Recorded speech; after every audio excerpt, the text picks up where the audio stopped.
प्रत्येक देवाचं जसं वेगवेगळ्या देऊळ, वेगवेगळ्या विशिष्टता, वेगवेगळं स्थान आहे, तसं प्रत्येक भगवंताचं वेगळं वाद्य आहे. खंडोबाचं जेव्हा आपण आरती घेतो, वारकस होतो, तेव्हा दिमडी वाजवली जाते, घाटी वाजवली जाते. आई जगदंबेला प्रिय असणारा संभळा असतो, महादेवाला डमरू प्रिय असतो, सौंदत्तीची यल्लमा माता त्यांना सुतीचं वणक्याचं वाद्य दिलं जातं.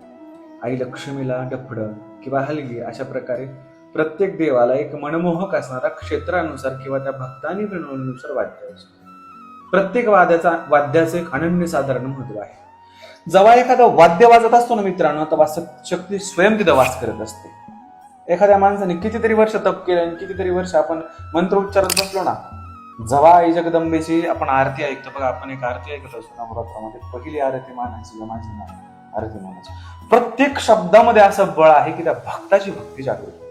बघा मित्रांनो, माझी काही उपासना असतं शाकंभरीमध्ये, अतिशय वेगळे आगळे माझे व्रत असतात, त्याचं मी वर्णन करत नाही, परंतु ही जी आरती असते ती माझ्या घरी आपल्या अहिल्यानगर काळमाता देवस्थानामध्ये आईसाहेबांची संबळ लावून, हलगी लावून, सगळं लावून अशी सुंदर अशी आरती असते.